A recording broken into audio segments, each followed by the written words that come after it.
السلام علیکم ناظرین، میں محمد اسلم حسین سیاست کی خبروں میں آپ سب کا استقبال کرتا ہوں۔ افغانستان میں 19 سال سے زائد عرصے کے بعد امریکی موجودگی ختم ہو چکی ہے۔ آخری 3 امریکی فوجی طیاروں نے بھی پیر کی دیر رات کابل ایئرپورٹ سے ٹیک آف کر لیا ہے۔ اطلاعات کے مطابق امریکی فوج کے آخری 3 C-17 طیارے 30 اور 31 اگست کی درمیانی شب کابل کے حامد کرزئی بین الاقوامی ہوائی اڈے سے اڑ چکے ہیں، جو افغانستان میں امریکی فوجی آپریشن کے خاتمے کے موقع پر تھی۔ نیوز ویک کے ایڈیٹر نوید جمالی نے ٹویٹ کیا کہ جنگ ختم ہو چکی ہے، آخری طیارہ ٹیک آف کر چکا ہے۔ اسی وقت CNN کے ایک رپورٹر نے کہا کہ آخری 3 امریکی C-17 طیارے حامد کرزئی بین الاقوامی ہوائی اڈے سے اڑ چکے ہیں۔ یہ افغانستان میں امریکہ کی موجودگی کا خاتمہ ہو سکتا ہے۔ ایک اور ٹویٹ میں کہا گیا ہے کہ جنگ ختم ہو چکی ہے، باقی امریکی فوجی ابھی کابل ایئرپورٹ سے نکل چکے ہیں۔ جلیانوالہ باغ کی تزئین و آرائش کے لیے حکومت کے خلاف سوشل میڈیا پر لوگوں کا غصہ اور تنقیدیں دیکھی جا رہی ہے، جو کہ ہندوستان کی تاریخ کا ایک سیاہ باب ہے۔ 102 سال قبل یہاں 1000 سے زائد افراد کو ہلاک کر دیا گیا تھا۔ زیادہ تر تنقیدیں ان راہداریوں کے بارے میں آ رہی ہے جو تبدیل کی گئی ہے۔ ان راہداریوں میں جنرل ڈائر نے اپنے جوانوں کی قیادت کرتے ہوئے ہندوستانی مرد و عورتوں کو گولی مارنے کا حکم جاری کیا تھا، جو وہاں بیساکھیوں پر پرامن مظاہرہ کر رہے تھے۔ ہفتے کو تزئین و آرائش شدہ کمپلیکس کا افتتاح کرتے ہوئے وزیر اعظم نریندر مودی نے کہا تھا کہ یہ ملک کا فرض ہے کہ وہ اپنی تاریخ کی حفاظت کرے۔ سوشل میڈیا پر بہت سے لوگوں نے حکومت پر تجدید کے نام پر تاریخ کو تباہ کرنے کا الزام لگایا ہے۔ دوسروں نے الزام لگایا ہے کہ سیاستدانوں کو شاذ و نادری تاریخ کا احساس ہے۔ CPM کے لیڈر سیتارام یچوری کی طرف سے ایک ٹویٹ کرتے ہوئے شدید تنقید کی گئی۔ انہوں نے لکھا کہ صرف وہی لوگ جو آزادی کی جدوجہد سے دور رہیں وہ اس طرح کے اسکینڈل کا ارتکاب کر سکتے ہیں۔ وبا کی میکینیکل ماڈلنگ سے وابستہ ایک سائنسداں نے کہا ہے کہ ہندوستان میں اکتوبر اور نومبر کے درمیان کووڈ-19 کی تیسری لہر اپنی انتہا کو پہنچ سکتی ہے، بشرطے کہ وائرس کی شکل موجودہ اشکال سے زیادہ خطرناک ہے۔ IIT کانپور کے سائنسداں مہندر اگروال نے بتایا کہ اگر ایسی کوئی شکل نہیں ابھرتی ہے تو صورتحال بدلنے کا امکان نہیں ہے۔ وہ ماہرین کی اس 3 رکنی ٹیم میں شامل ہے جسے انفیکشن میں اچھال کی پیش قیاسی کی ذمہ داری دی گئی ہے۔ انہوں نے کہا کہ اگر تیسری لہر انتہا کو پہنچتی ہے تو ملک میں 1 لاکھ روزانہ کیسز دیکھے جائیں گے، جو دوسری لہر کی انتہا کے دوران 4 لاکھ کیسوں سے بہت کم ہے۔ دوسری لہر میں ہزاروں افراد ہلاک ہوئے تھے اور لاکھوں متاثر ہوئے تھے۔ انسداد دہشت گردی کے نام پر JNU میں مخالف اسلام نصاب کی شمولیت کو منظوری دی گئی ہے۔ JNU کے تعلیمی نصاب میں کیے گئے اضافے میں جہادی دہشت گردی واحد بنیاد پرست مذہبی دہشت گردی ہے اور چین و سوویت یونین کی سرکاری سرپرستی میں انتہا پسندی نے اسلامی دہشت گردوں کو متاثر کیا ہے۔ جواہر لال نہرو یونیورسٹی میں تعلیم حاصل کرنے والے ڈگری کے طلباء جو کہ B.Tech کے بعد عالمی تعلقات میں مہارت کے کورسز میں تعلیم حاصل کر رہے ہیں، ان کے نصاب میں اضافہ کرتے ہوئے انسداد دہشت گردی کورس کے اضافے کا فیصلہ کیا گیا ہے اور فیصلے کو 17 اگست کو منعقدہ یونیورسٹی اکیڈمک کونسل میں منظوری دے دی گئی ہے۔ لیکن JNU ٹیچرز ایسوسی ایشن نے الزام عائد کیا کہ یونیورسٹی اکیڈمک کونسل کی جانب سے منعقدہ اجلاس میں کسی کو بھی بات کرنے کی اجازت حاصل نہیں تھی۔ انسداد دہشت گردی سے متعلق کورس تیار کرنے والے JNU school of international studies کے ڈین نے بتایا کہ ان کا شعبہ اس نصاب کی تیاری میں شامل نہیں ہے۔ سپریم کورٹ نے 1993 کے راجدھانی ایکسپریس اور دیگر ٹرین دھماکوں کے ایک ملزم کو الزامات وضع کیے بغیر 11 سال جیل میں رکھنے پر برہمی کا اظہار کیا اور کہا کہ اسے یا تو خاطی قرار دینا چاہیے یا بری کر دینا چاہیے۔ عاجلانہ مقدمے کے حق کو نمایاں کرتے ہوئے عدالت نے اجمیر کی خصوصی عدالت سے اس بارے میں ایک رپورٹ طلب کی کہ کیوں حمیر الدین کے خلاف الزامات وضع نہیں کیے گئے۔ جسٹس DY چندرچوڑ اور جسٹس MR شاہ پر مشتمل بینچ نے کہا کہ خصوصی نامزد جج کو ہدایت دی جاتی ہے کہ وہ 2 ہفتوں کے اندر رپورٹ پیش کرے اور وضاحت کرے کہ کیوں الزامات وضع نہیں کیے گئے۔ حال ہی میں جاری اپنے حکم نامے میں بینچ نے کہا کہ جلد سے جلد رپورٹ کے ادخال میں سہولت پیدا کرنے کے لیے رجسٹرار جج کو راست طور پر حکم کی نقل فراہم کریں گے۔ سماعت کے دوران حمیر الدین کی طرف سے پیش ہوتے ہوئے ایڈوکیٹ شعیب عالم نے کہا کہ درخواست گزار 2010 سے تحویل میں ہے لیکن ان کے خلاف الزامات وضع نہیں کیے گئے اور نہ ہی مقدمہ شروع ہوا۔ انہوں نے کہا کہ مقدمے کے بغیر کسی ملزم کو غیر معینہ مدت کے لیے حراست میں رکھنا آرٹیکل 21 کے تحت فرد کے حقوق سنگین خلاف ورزی ہے۔ شعیب عالم نے ادعا کیا کہ ٹاڈا کی خصوصی عدالت کو درخواست گزار کو ضمانت دینی چاہیے تھی کیونکہ مستقبل قریب میں اس مقدمے کو انجام تک پہنچانے کا کوئی امکان نہیں تھا۔ وزیر دفاع راجناتھ سنگھ نے کہا ہے کہ ہندوستان بات چیت کے ذریعے چین کے ساتھ سرحدی تنازع حل کرنا چاہتا ہے۔ انہوں نے کہا کہ حکومت اس بات کی اجازت نہیں دے سکتی کہ سرحدوں کا تقدس پامال ہو۔ انہوں نے کہا کہ مودی حکومت نے واضح کر دیا ہے کہ LAC پر کسی بھی یک طرفہ کارروائی کو نظر انداز نہیں کیا جائے گا۔ وہ قومی سلامتی کے مسئلے پر پنجاب یونیورسٹی کے زیر اہتمام منعقدہ تیسرے بلرام جی داس ٹنڈن میموریل لیکچر سے ورچوئل خطاب کر رہے تھے۔ راجناتھ نے کہا کہ چین کے ساتھ سرحد پر نقطہ نظر کا اختلاف پایا جاتا ہے۔ اس کے باوجود بعض معاہدے ہیں اور پروٹوکولز ہیں جس کے تحت دونوں ملکوں کی افواج پیٹرولنگ کرتی ہے۔ گزشتہ سال مشرقی لداخ کی جھڑپوں کے بارے میں راجناتھ سنگھ نے کہا کہ چینی افواج نے متفقہ پروٹوکول کو نظر انداز کیا ہے۔ راجناتھ سنگھ نے کہا کہ افغانستان کی موجودہ صورتحال سے بعض نئے سیکورٹی سوالات پیدا ہوئے ہیں۔ افغانستان پر طالبان کے قبضے اور امریکی دستبرداری کے اثرات جموں کشمیر میں محسوس کیے جانے لگے ہیں۔ انٹیلیجنس ایجنسیوں نے بتایا کہ کم از کم 6 دہشت گرد تنظیموں نے کشمیر وادی میں دراندازی کی ہے اور بعض اہم اہداف ان کے ایجنڈے میں شامل ہیں۔ ان اطلاعات کا تجزیہ کیا جا رہا ہے۔ ایسے اشارے ملے ہیں کہ کم از کم 25 تا 30 دہشت گردوں سے گزشتہ ایک ماہ میں مقابلہ ہوا ہے۔ یہ ان دہشت گردوں کے علاوہ ہیں جو پہلے سے جموں کشمیر میں موجود ہیں۔ ریاست مدھیہ پردیش کی BJP حکومت نے دعویٰ کیا ہے کہ حکومت کو ایسے شواہد دستیاب ہوئے ہیں کہ اندور میں ہفتے کو چوڑیاں فروخت کرنے والے مسلم نوجوان پر حملے کے بعد احتجاج کرنے کے الزام میں گرفتار ایک شخص کے پاکستان سے روابط ہیں۔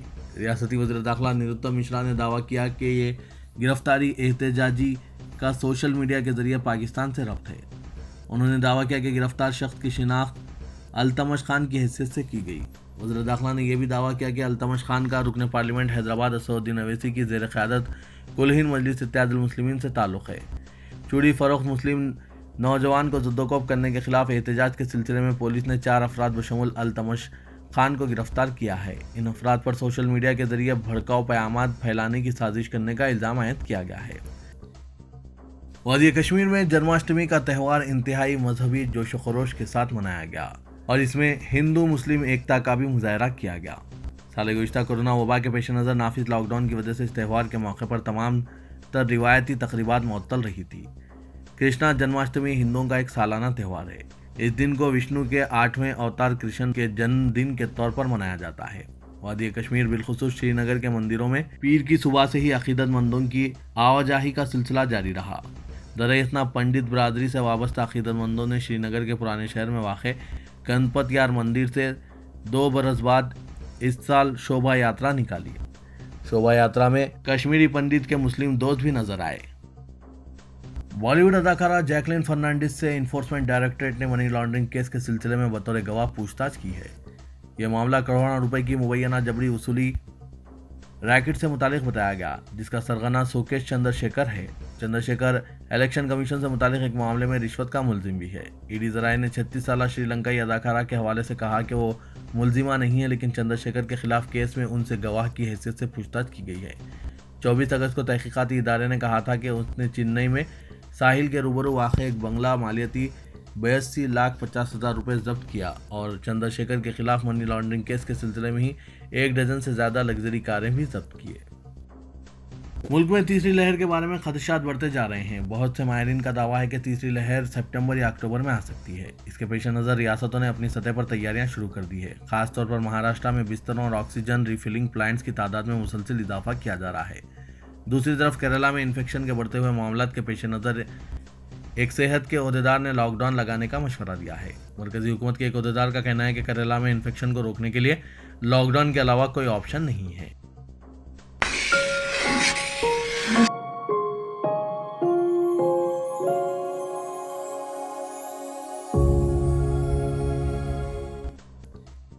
سعودی وزارت حج و عمرے کا کہنا ہے کہ ان کا ملک کورونا وبا سے قبل طے شدہ کوٹے کے مطابق عمرہ زائرین کی میزبانی کے لیے تیار ہے۔ عرب ویب سائٹ کے مطابق سعودی وزارت حج و عمرے کے نائب وزیر ڈاکٹر عمر المدحہ نے کہا کہ عمرہ سیزن کے آغاز سے اب تک زائرین کو سہولیات فراہم کرنے میں کسی قسم کی مشکل کا سامنا نہیں کرنا پڑا۔ اس حوالے سے موبائل اپلیکیشنز کو مسلسل اپڈیٹ رکھا جا رہا ہے تاکہ حج اور عمرہ زائرین کو ہر ممکن سہولت بروقت میسر آ سکے۔ ریاست تلنگانہ میں گزشتہ ایک ہفتے سے ہو رہی بارش کے نتیجے میں بڑے پیمانے پر جانی و مالی نقصانات ہوئے ہیں۔ مختلف مقامات پر 5 افراد ہلاک ہو چکے ہیں۔ کئی مقامات پر سڑکیں بہہ گئی، کئی مقامات پر گاؤں کا عام زندگی سے رشتہ ٹوٹ گیا۔ ریاست کے بیشتر پروجیکٹس تقریباً لبریز ہو چکے ہیں. کئی پروجیکٹس کے دروازے کھولتے ہوئے پانی کا اخراج عمل میں لایا جا رہا ہے.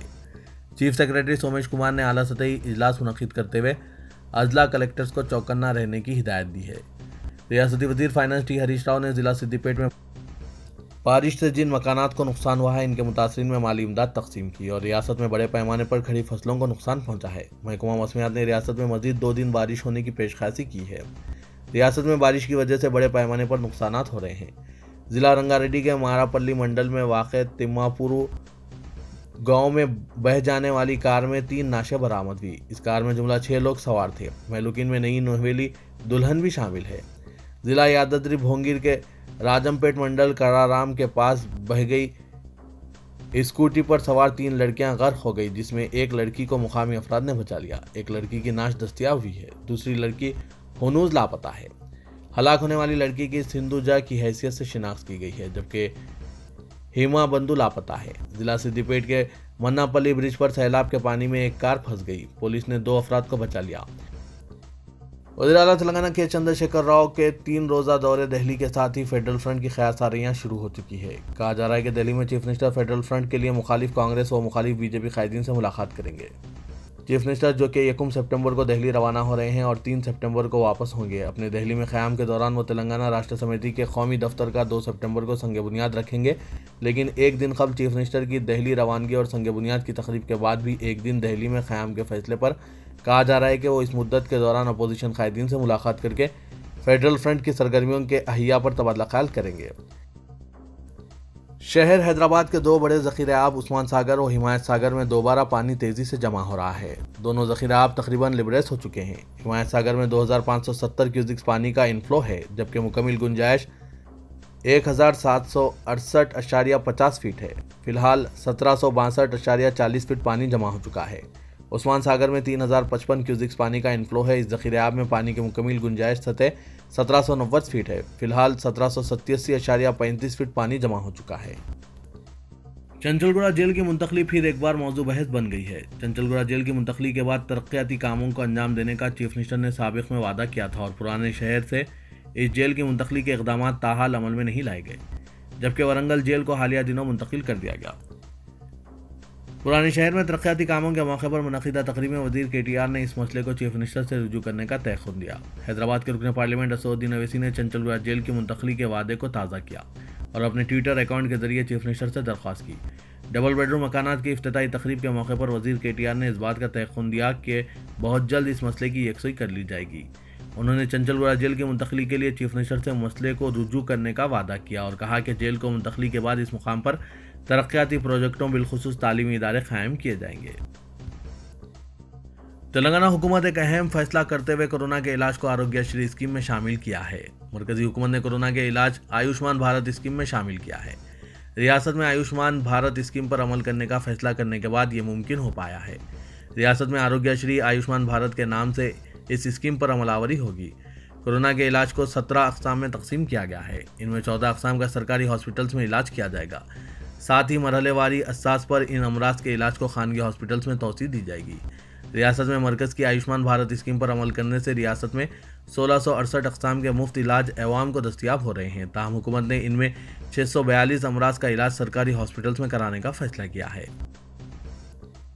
گریٹر حیدرآباد میونسپل کارپوریشن میں سرکاری نظام تباہی کے دہانے پر پہنچ گیا ہے. چند کارپوریٹرز کی منمانی اور اختیارات کے بے وجہ استعمال سے بلدی عملہ بالخصوص انفورسمنٹ اور ٹاؤن پلاننگ کٹ پتلی بن گئے ہیں اور بلدیہ کھایا پیا چل دیا کے مصداق صرف کارروائی کے لیے آتے ہیں اور پھر بغیر کارروائی چلے جاتے ہیں. عہدیداروں کی یہ پہل مقامی کارپوریٹرز کے اشاروں پر چل رہی ہے. گریٹر حیدرآباد میونسپل کارپوریشن کے 150 ڈویژنز میں تقریباً ڈویژنز کے کارپوریٹرز ان الزامات کا سامنا کر رہے ہیں. عوامی خدمات اور شہری ترقی ان کے یہاں کوئی معنی نہیں رکھتی. مکانات کی تعمیر خرید و فروخت پر اصولی کو اولین ترجیح دی جا رہی ہے. ان معاملات میں جو پکڑا گیا وہ چور کے مثل چند افراد کی حرکتیں منظر عام پر آتی ہیں جبکہ اکثر کارپوریٹرز ایریا سبھا اور کارکنوں کے ذریعے اپنی سرگرمیاں چلا رہے ہیں. عوام کو کارپوریٹرز کی سرگرمیوں سے راحت فراہم کرنے کے اقدامات کی ضرورت محسوس کی جا رہی ہے.